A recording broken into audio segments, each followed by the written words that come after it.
Succes i veterinær praksis, podcast nummer 160.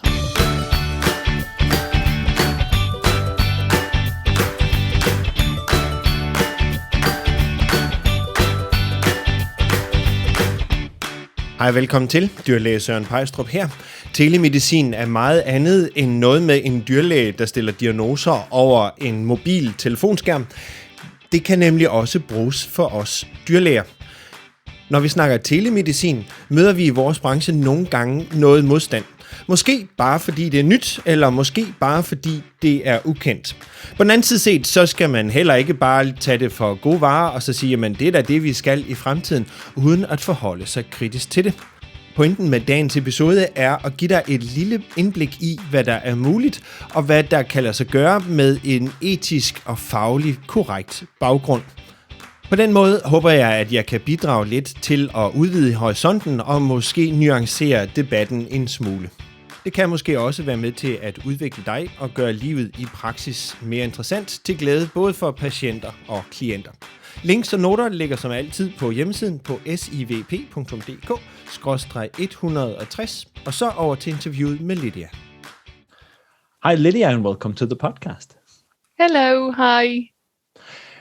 Before we dive in, I'd like to a short introduction. So I know you're a commercial manager at VVS, but what does a commercial manager do, and what is important that people know about you before we dive in? So my background is I was a small animal vet at First Opinion Practice for 6 years before joining VVS as commercial manager nearly 2 years ago. My role as commercial manager is to bring my experience as a vet in First Opinion Practice to make sure that the services that we're offering to vets in practice is relevant, is important, and is valuable, and to make sure that the day-to-day running of that is good and is a wonderful experience for the vets using our services, and also to try and develop our services so we are able to support as many vets and patients in the UK as possible with our specialist support. So it's a fairly new idea, and we have to elaborate on what it is that you actually do. The main idea for this podcast today is I'd like to broaden people's horizons a bit, and we have had some talk here in Denmark about telemedicine and if it's even possible to do telemedicine in the veterinary world, and can we maintain the level of quality and level of service that we need for our clients and our patients. Mm-hmm. So I'd like to press you a little bit on that. Is it even possible to do telemedicine at the level of quality that we need?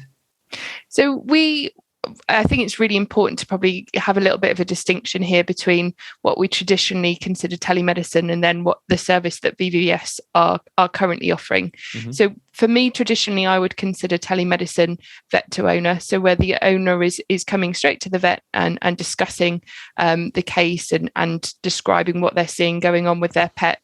And then the vet is reacting to that. So based on videos or photos, and then it's maybe not such a experienced discussion because it very much depends on how the owner describes it, how good the quality of the images are, for example. So that would, for me, be what I would consider traditional telemedicine. And I experienced that quite a lot as a vet in practice, particularly around the start of the COVID pandemic.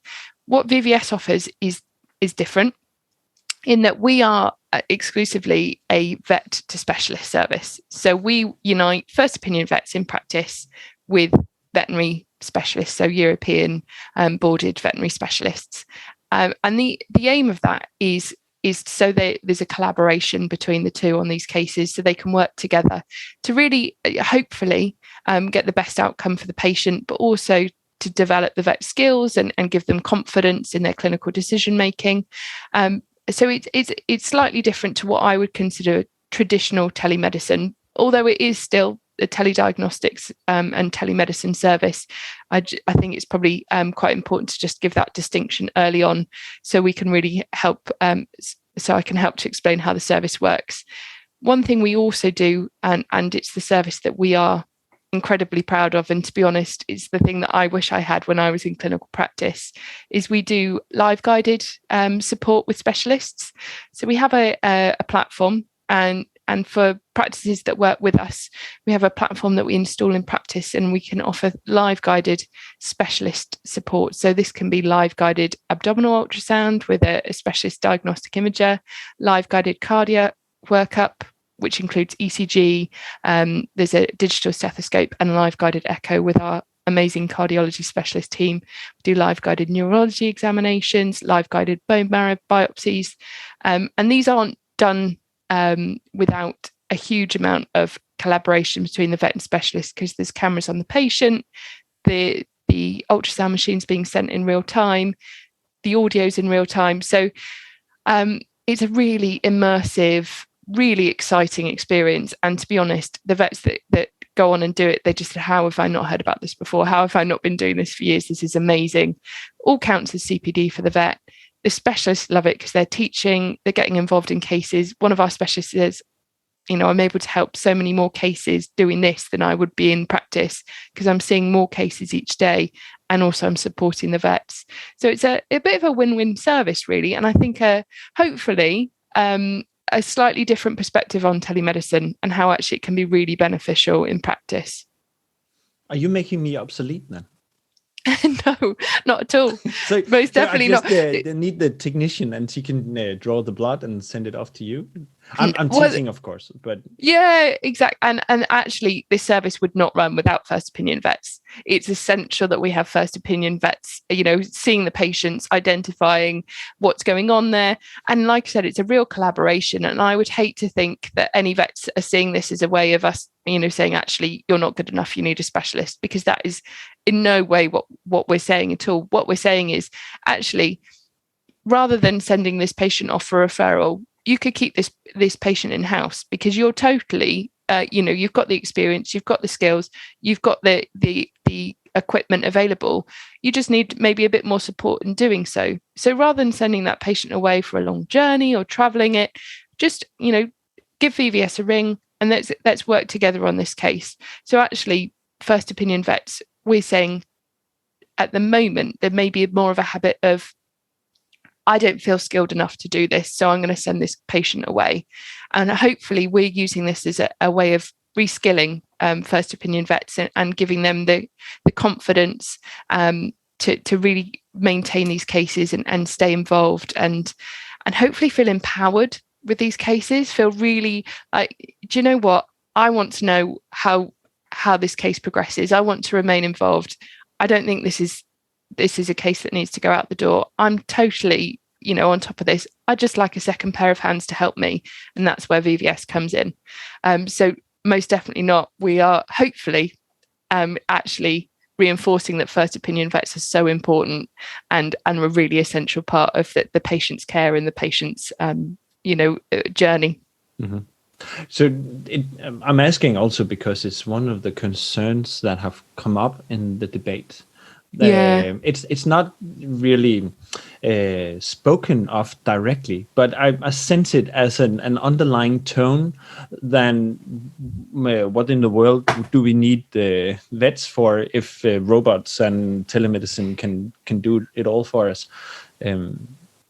So there is actually some concern or some merit to the question.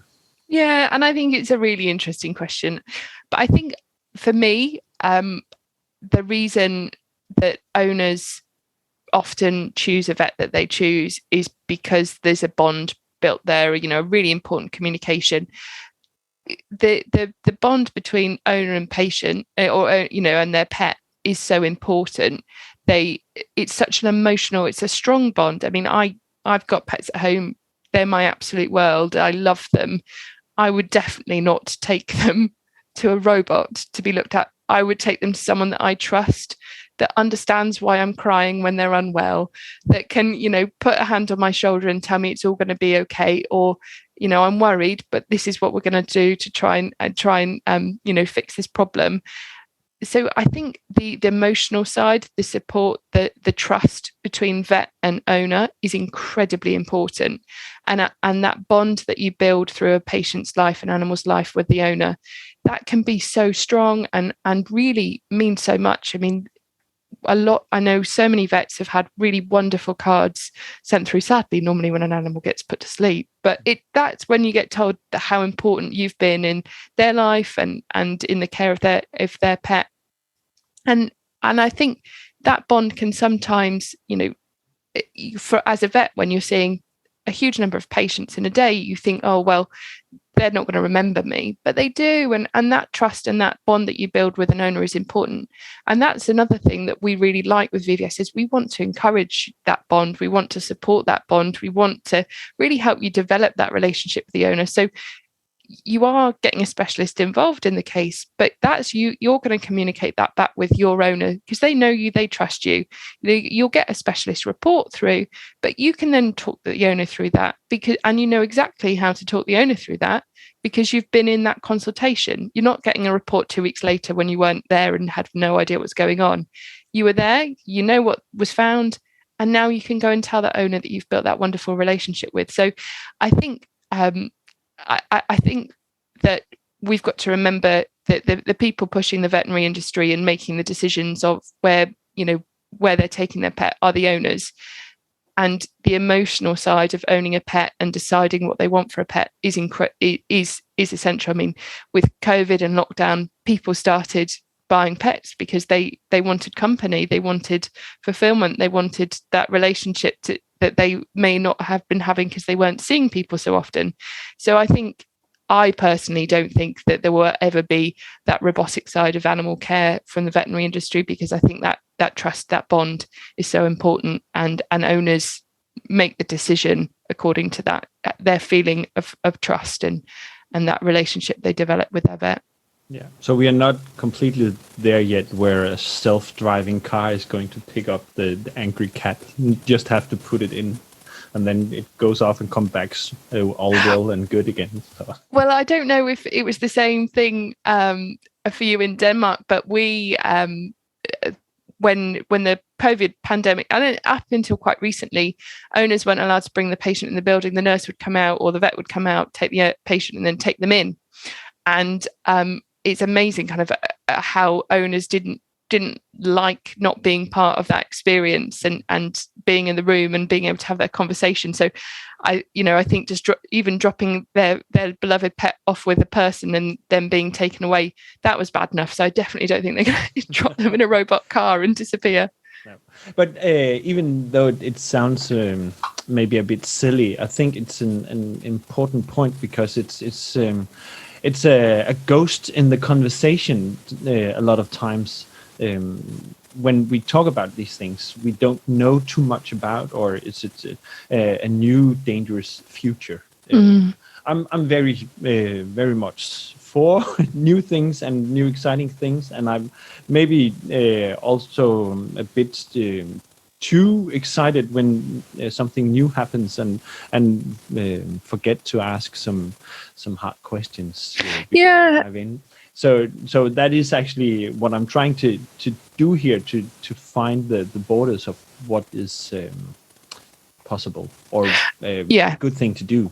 And I think that's really important. I think there's always going to be a point, and there's some procedures that potentially that we have been asked about offering as live guided procedures, and actually we don't feel that they are appropriate, or we don't have a specialist that feels comfortable doing those procedures because at the moment technology is not good enough to get that much information out or from the live guided consultation.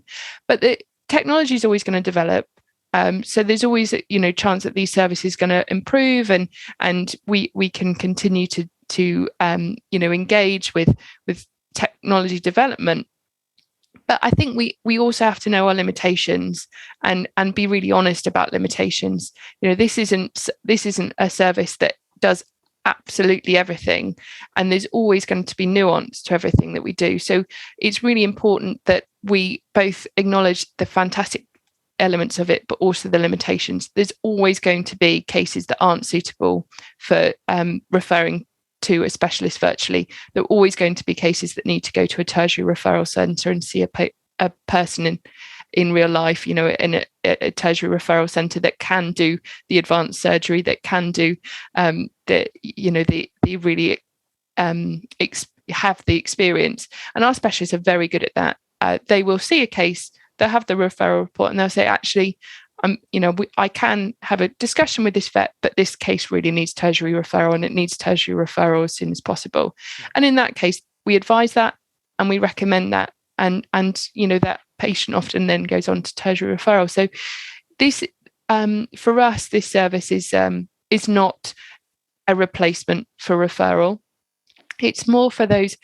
So I kind of see it, those cases that vets are really happy to manage in practice, those cases that definitely need to go to referral, and then there's that big grey area in the middle, which, some vets are confident to manage in practice. Some vets think, I have no idea what I'm doing now. Should I refer it? Should I not? And we'd hopefully help with those grey zone areas, just to give people an option to keep that in-house should they want to. But yeah, I think it's really important that we always acknowledge there's limitations to this. As soon as you start saying you can do absolutely everything virtually, that's when you're going to start to get risky. And the most important thing for us is the patient outcome.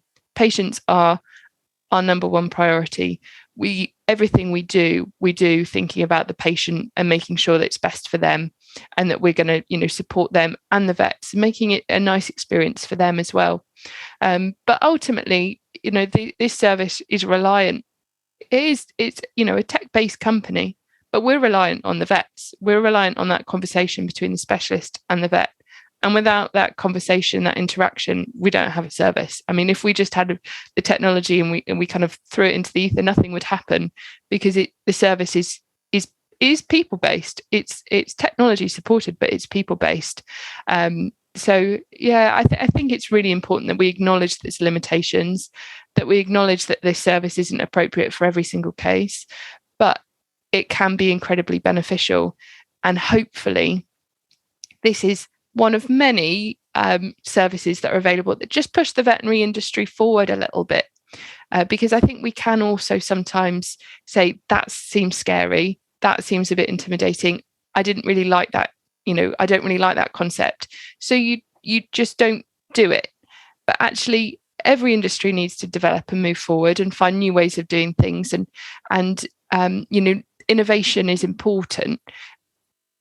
Some innovation isn't always appropriate for every single case, but I think we need to move forward as a veterinary profession to make sure that we can support our patients and each other, and our work-life balance to the best of our capabilities. And I think automatically hearing something, the kind of sweeping statement, telemedicine is bad.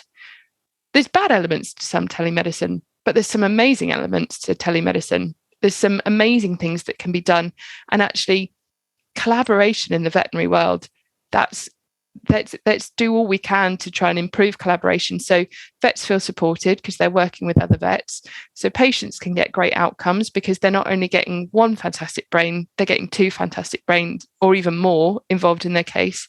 And let's also help develop people's learning, because it doesn't all have to be from a book or a textbook or in the traditional way. There's so many ways of learning now. Let's develop our ways of teaching vets and developing skills and empowering vets to be the best vet that they can be. So sometimes innovation is scary, but it's not always bad. And I think the veterinary profession is an incredible area to be involved in. And I'm really excited that I feel like we're hoping that we can really help to push it forward a bit further and give vets a new way of developing their skills and getting great outcomes for their patients. Yeah. Actually, something clicked here in my brain just now, because we, in a sense, we have done this for a lot of years. So when I have a frustrating orthopedic case with a young dog that is limping and I cannot find anything on it, and I take a bunch of x-rays and I don't find anything, or I have a cat that isn't doing well, I'm just running a bunch of blood samples, and I'm shouting to the colleagues, "Oi, where's the answer in this?" So there's no answer in the blood sample. Where's the I have to make assessment on my own here, and I have no idea. So I just end up referring those cases. But I have been just taking a picture with my phone of the X-ray screen and sending it off to a colleague and asking, "Do you see anything here?" Most of the time, the answer is the quality isn't good enough. But just to have something to discuss it completely is what I've done for like the last 10 or 15 years now. But the quality hasn't been there, and what I don't really understand is why we are so scared of a service like yours, because it is in sense what we have been doing for quite some time, but completely. But not as in a structured way. I was going to say we've formalized it a bit, haven't we? And maybe that, and we are very used to, we call it doing a cheeky phone call, where you kind of maybe try and call the referral practice and say, "I've got this case, but I don't really know what to do with it. Can you help me?" Or I have a few friends that are doing residencies or specialists, and I would have a case and I would be like, send them a quick WhatsApp and be like, what's going on here? And actually they're busy people. They haven't got time to look at the whole history and read it. So actually so as well as our live guided service, we also do specialist advice calls and written reports and radiography reports as well. So you don't need to be a partner practice to use those. Any vet can use those, and that's what that's kind of the formalizing of this cheeky call. But the good thing is you send the history in advance. You find a time that works for you. We do it over Zoom, so you get a recording afterwards, and it means it's a really tailored phone call, because the vet, we normally ask, what questions do you have? What are you actually wanting to know from the specialist beforehand? And what are you really keen to know? So rather than maybe just getting a quick WhatsApp back from a friend going, "Yeah, I think it's okay, but I'm not really sure." You get that, you have a nice conversation where you can bounce back and still ask the questions, and you don't feel like you're being cheeky and taking the person's time, because it's a service that you're paying for, but hopefully then passing that on to the client. And another thing I think is really important, so we're not used to charging for these in the UK. I don't know what it's like in Denmark, but we often will get specialist input and do a cheeky call, and it might take us an hour to set up the call, or you're on the phone call and you're running around and trying to get support, and we frequently don't charge for our time for doing this. It's just considered something that we do. And actually, if you're spending an hour of your day chasing around specialists trying to get input for this case, you could have been doing other procedures, you could have been doing 4 consults in that time. We do have to consider that owner is getting great value of money if you do all that for absolutely nothing, and you then come up with a plan for the case. So I think it's really important as vets that we realise that our time is important, and we should, as first opinion vets as well as specialists, charge for our time. And it's also encouraging vets to feel confident doing that and realising that is a service that they can offer. And I think sometimes that's a big part of why people are reluctant with telemedicine, because they get on a phone call for 20 minutes and they feel guilty for charging for it, or they feel like, actually, how have I added value? But if the owner so how can I actually charge for something I wasn't sure of, and I was using my time to ask someone else, and I have to charge for not knowing? Yeah, completely. I because I didn't automatically know the answer straight away, why should I charge for it? It's that, I suppose, that imposter syndrome maybe. But actually, if the owner's going away with an answer and you're able to reassure them and answer some of their questions, and maybe even have a plan of action for what investigations are needed and what treatment plan is the next step, well, the owner's got the answer that they need, or they've got, they know what direction you're going in. So that is value to the owner, irrelevant of how you came to it. So I think it's just really important that vets feel confident in realizing that their time is worth something, and not feeling guilty or like they shouldn't be charging for that, because you as well as your many years of vet school and your many years of experience in practice, and then your time spent speaking to the specialist, all of that is valuable, and something owners definitely can't get from Dr. Google. Yes, especially. But for me personally, I can say that I've been way more confident in charging the owner for it when I've taken the DICOM imagery out of the computer and sending it off and getting a report back, and I can write specialist evaluated X-rays and I charge something for that. It's been way easier on a mental level to do that when I do it a little more formalized than instead of just calling a friend, even though it's sort of the same thing. Yeah, exactly. And with our calls, so we send a recording afterwards. So in theory, if you wanted to be like, actually, I have spoken to specialists, it's been a formal call, you could release the recording to them. I mean, it probably wouldn't mean anything to them, but sometimes we really like to have something tangible that we can then go, oh, this is where you've added value. And if you've got a recording or a report, it's tangible, isn't it? You can see or hear where the value is added. And also, I think we like to be able to justify our decisions.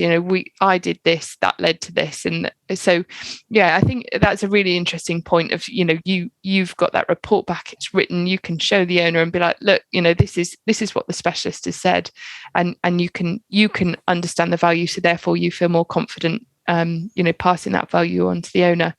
It's definitely a challenge, and I know cost and discussing costs with owners is always really difficult in practice, and it's by no means easy, and some owners will be brilliant about it, and some owners will always question it, and I think it's just getting used to having that conversation and in your head just thinking, why am I feeling unconfident charging for this, and then just discussing with other team members what they do, and maybe you might find out that some people in your team are already charging for that, and then that will help.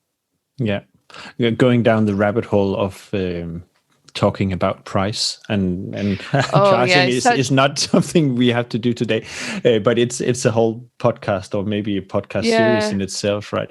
But I do a bit of dental work where I work in my clinical time anyways, and I've stopped discussing X-rays with the owners. So if we find a loose tooth or something, I just adjust. I call the owner up and say to have your pet evaluated and to have taken care of this and this and this, it will cost you this amount. And I don't discuss whether I'm going to give it pain medicine or do local anesthesia or do what kind of suture material I'm going to use and how many X-rays.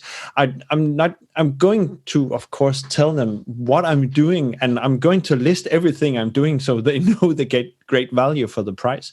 But I'm not going to ask you, can I use this much for X-rays, and I have to ask you for this much for referral, and I have to ask you. So it's the conversation around that, and when we don't do CT scans where I work, but when some of the hospitals do CT scans, it's just included in the price that the imagery is sent off to a specialist evaluation, and it's just a fixed price with the anesthesia and the scanning and the evaluation. And you don't ask the owner, should I evaluate it myself, or what should I do with it? You just give a fixed price. Yeah, and I think how you're describing it, you're saying everything with confidence and conviction. I'm doing this because this is what's best for your animal. Whereas sometimes if you go to too much detail, the owners can read that you feel like you're having to justify yourself. Where if you're saying I'm doing this for the best outcome, with confidence and conviction, and give always giving all the options, but I think that's really important. that we can sometimes double guess ourselves and question it and not be confident when we're communicating. And actually that's so important. Yeah. So to circle back to something you said earlier, is that this is people-based, and that is what actually clicked in my mind just a second ago, because I haven't been able to figure out why we are so scared of using telemedicine, and on the other hand, we've been doing it for so long. But maybe it's the human part, the people-based, the human connection thing.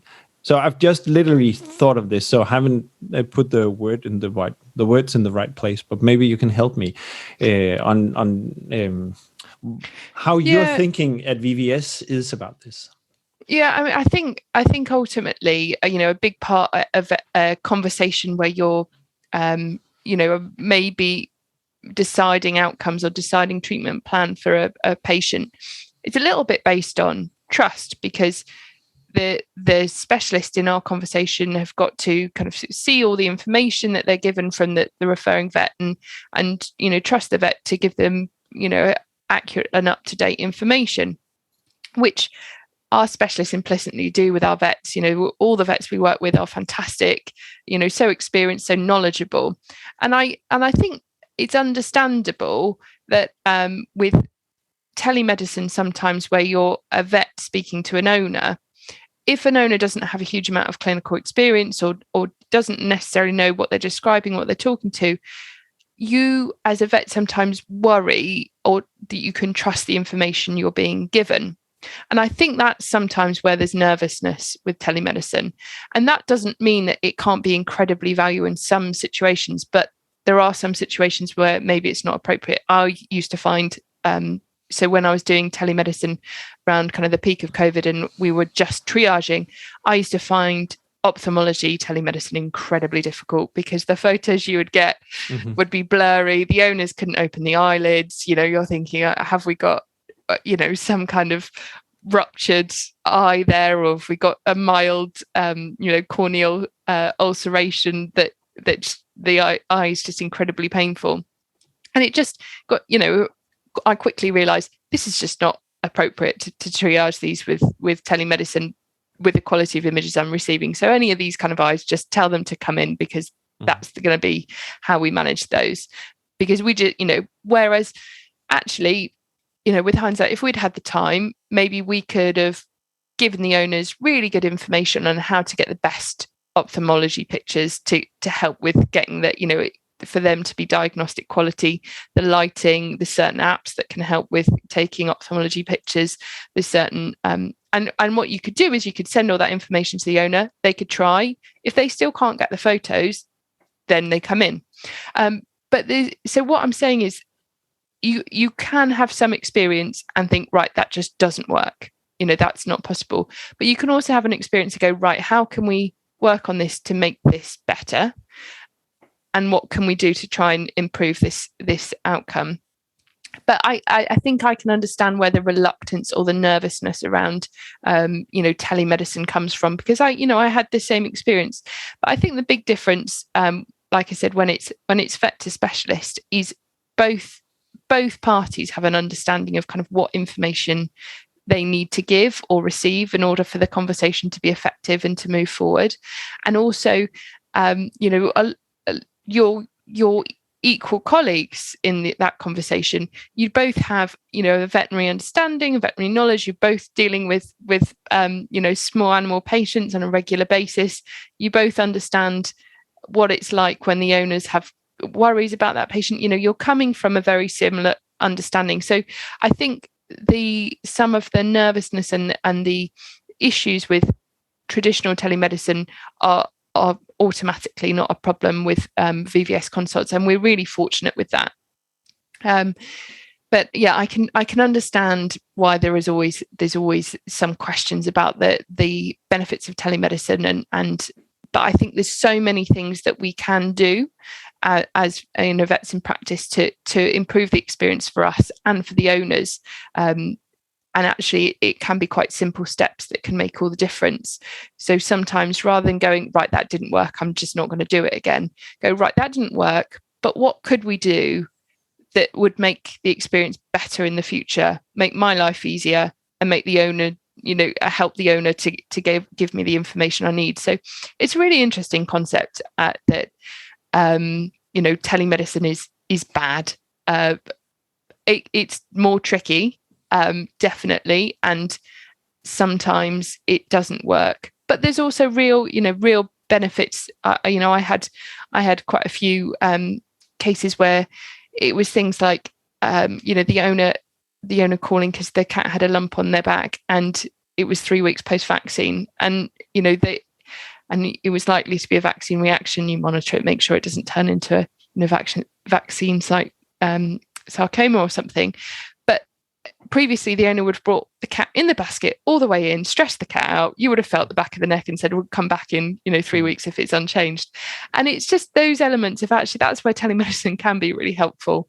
You've alleviated the stress of the owner. It's been less stressful for the cat, and you've got a plan in action. So I think it's just about the balance and knowing where it's suitable, where things can be improved, and just managing expectations as well.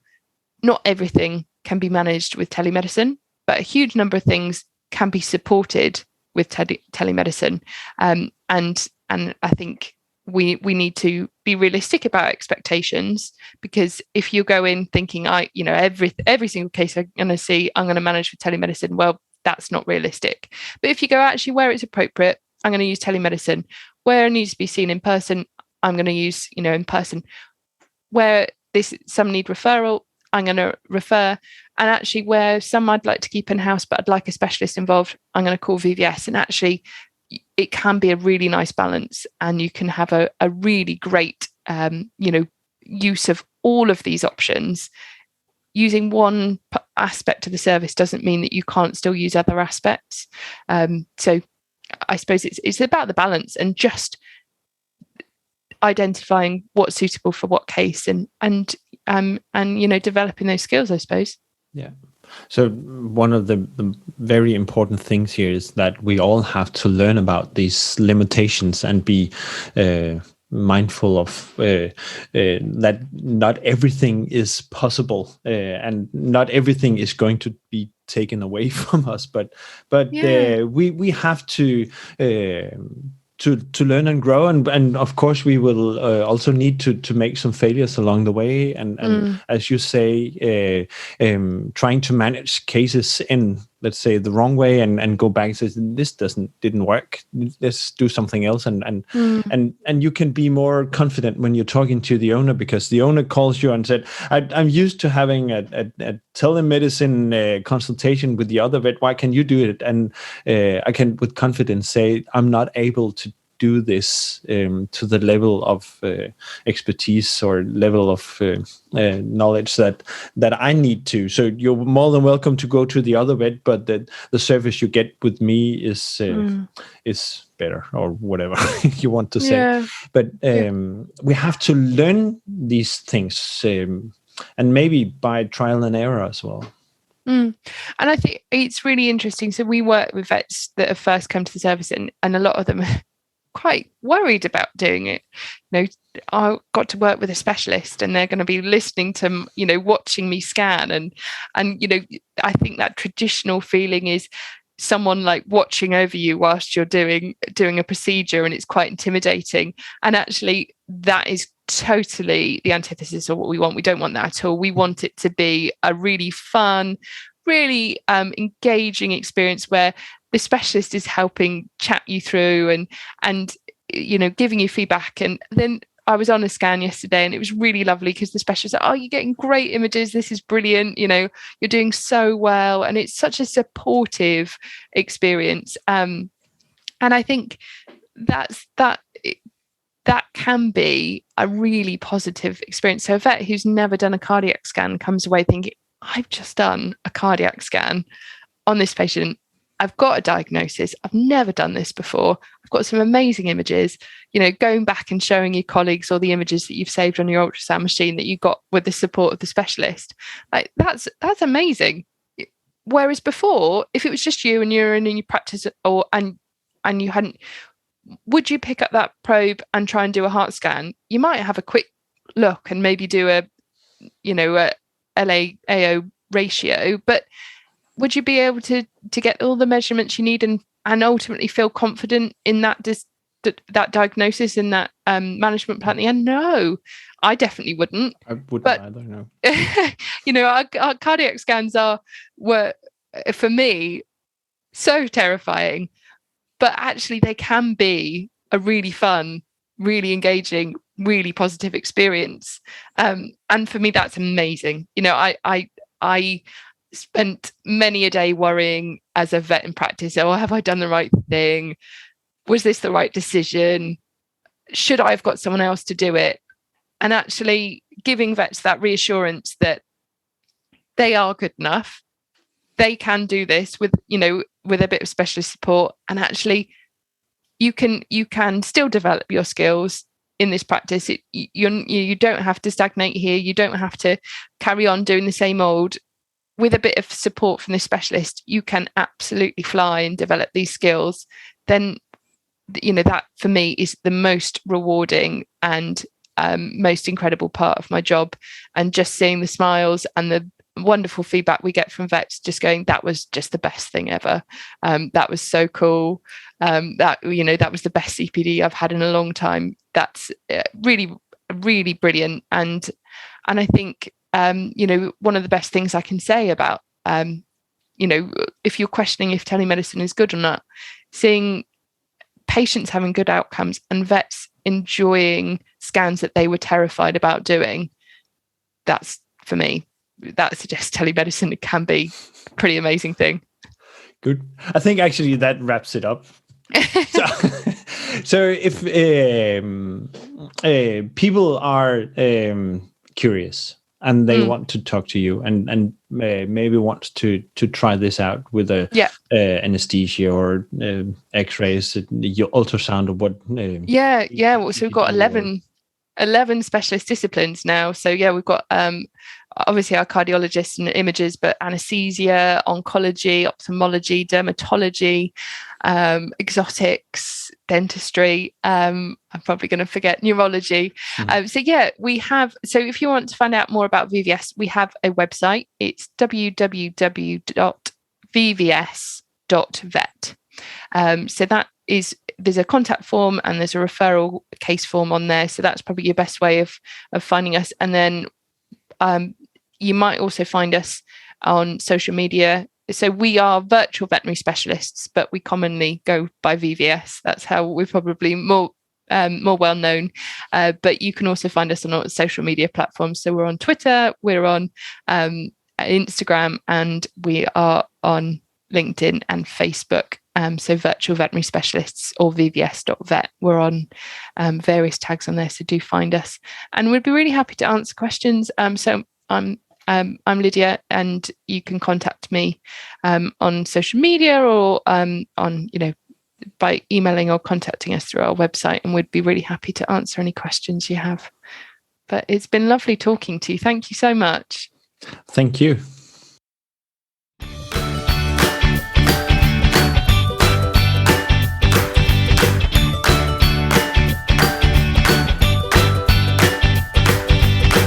Husk, at du kan finde links og noter til dagens afsnit på SIVP.dk og så episodens nummer, for eksempel SIVP.dk/1. Og føler du et behov for at udvide dine faglige færdigheder, uden at skulle tage en hel dag væk fra familien og fra klinikken, så har jeg nogle online kurser til dig.